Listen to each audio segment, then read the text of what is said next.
Mr. Saktiandi.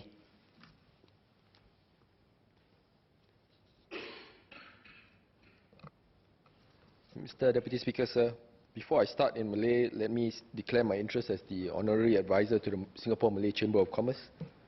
In Malay, Mr. Deputy Speaker, penukaran masa dan perkembangan industri pasaran buruh bermakna adalah wajar untuk terus mengkaji semula dasar untuk memastikan pekerja-pekerja kita masih boleh bersaing, walaupun dunia pekerjaan berubah pesat. Pindaan baru kepada rang undang-undang pekerjaan akan membawa perlindungan dan kebajikan yang lebih baik kepada penduduk yang bekerja. Mengeluarkan had gaji untuk menampung semua PMAT di bawah Akta Pekerjaan adalah peningkatan yang baik. Saya memuji langkah ini kerana semua pekerja berhak mendapat perlindungan tanpa mengira jenis pekerjaan dan pendapatan yang mereka hasilkan. Sudah tentu, berita gembira adalah bahawa Kementerian mencadangkan untuk menaikkan kadar threshold gaji ke atas perlindungan waktu jam pekerjaan dan pembayaran overtime. Selagi gaji median untuk pekerja meningkat, begitu juga seharusnya threshold gaji. Walau bagaimanapun, saya perhatikan bahawa kenaikan gaji yang dicadangkan bagi pangkat dan fail pekerja Kuala Putih hanya 2,600. Walaupun semakin banyak warga Singapura yang layak mendapat perlindungan, saya harap Kementerian akan mempertimbangkan untuk meningkatkan lagi had gaji untuk pekerja office, rank and file. Umpamanya, saya tahu penduduk, kebanyakannya golongan muda, eksekutif junior, hanya keluar dari universiti baru mendapat pekerjaan, ingin menyenangi rakan sekerja dan atasan mereka. Mereka menarik gaji bulanan kira-kira $3,000. Majikan atau penyelidik mereka mengambil kesempatan daripada situasi mereka. Saya beri satu kes seorang penyelidik eksekutif muda yang dibayar $3,000 sebulan. Dia diperlukan bekerja overtime dari hampir setiap hari dan pada hujung minggu. Dan jika tidak pergi ke pejabat, dia perlu membawa kerja balik rumah untuk dilakukan. Dia akhirnya meletak jawatan dan majikan hanya akan mendapatkan seseorang untuk menggantikannya dan kitaran negatif ini akan berterusan.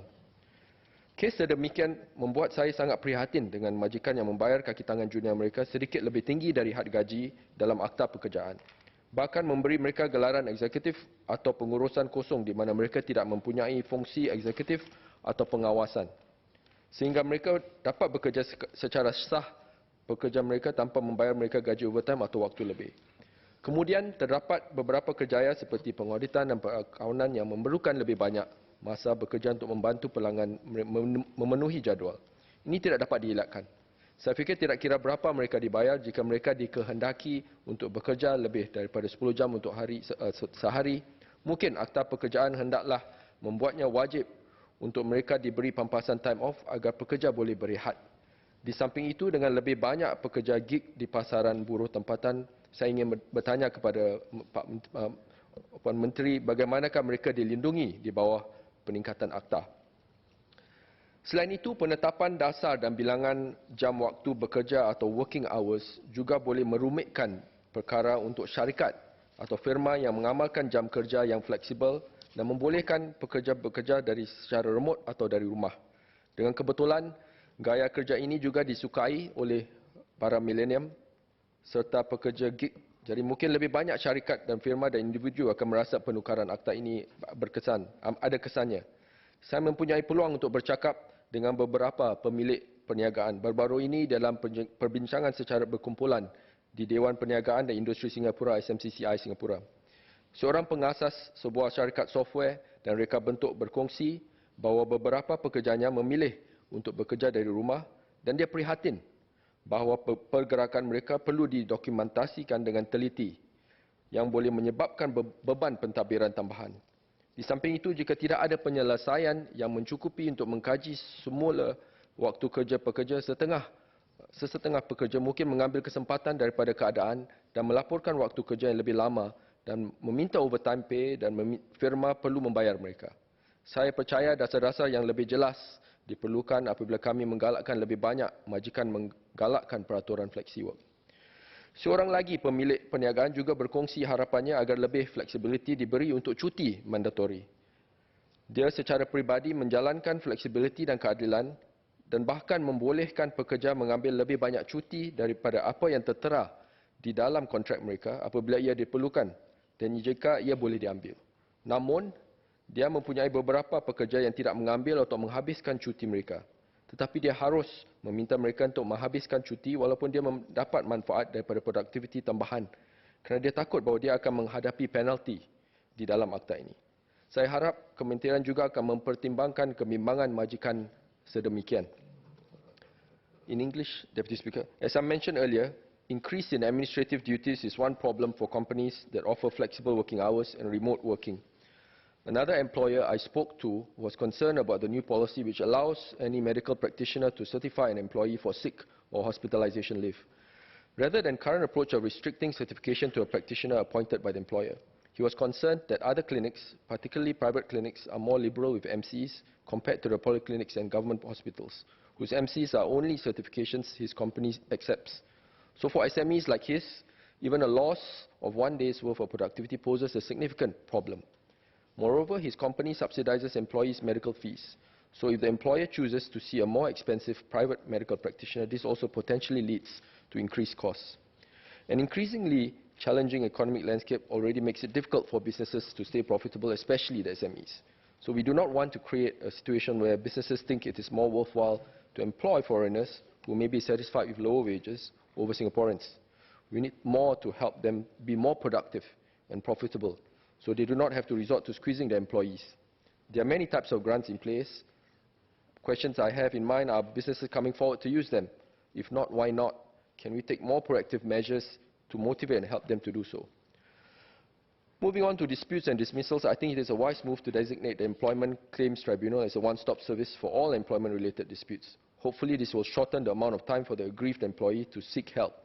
Ideally, the cases should be heard and resolved within 6 to 8 months. Otherwise, it drags too long and the employee who is victimized is left hanging. Involuntary resignation of an employee should certainly be heard under unfair dismissals. There are many undesirable circumstances which lead to involuntary resignation, such as bullying and sexual harassment.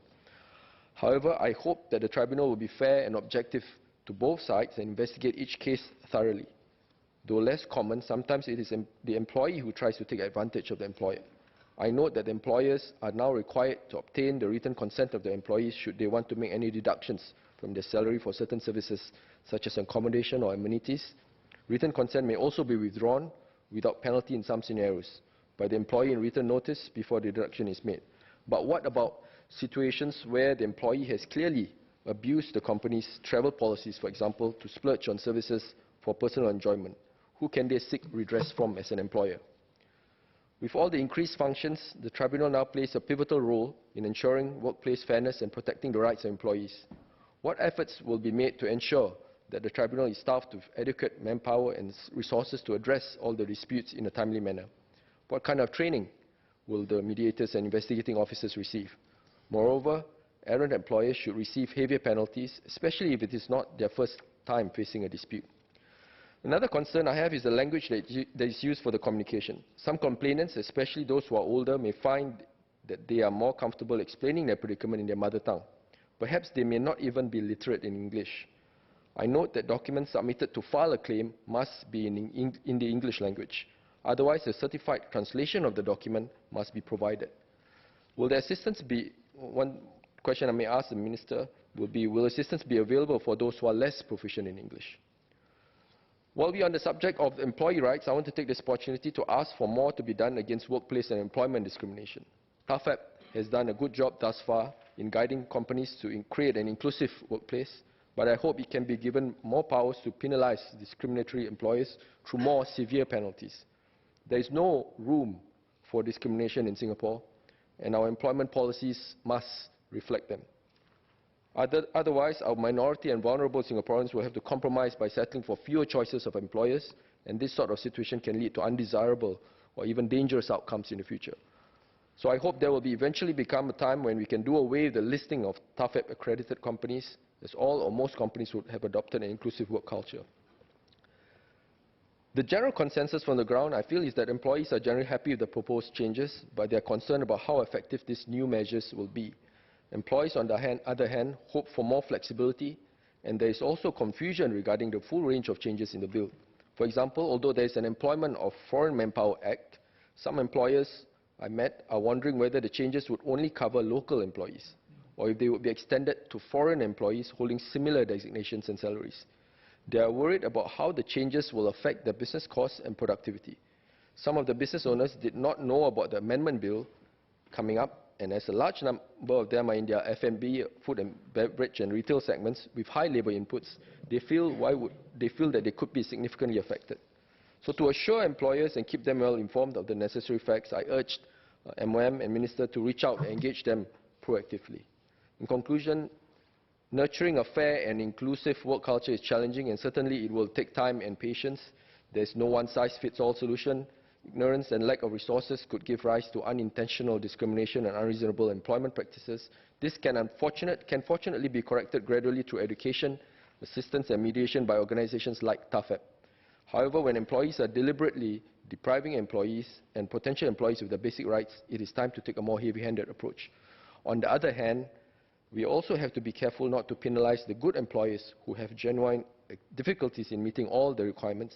A good work culture is a two-way street after all, and expecting SMEs and micro-SMEs to accommodate a poorly performing employee would take a significant toll on their existing resources. Ultimately, all our local SMEs are important resources.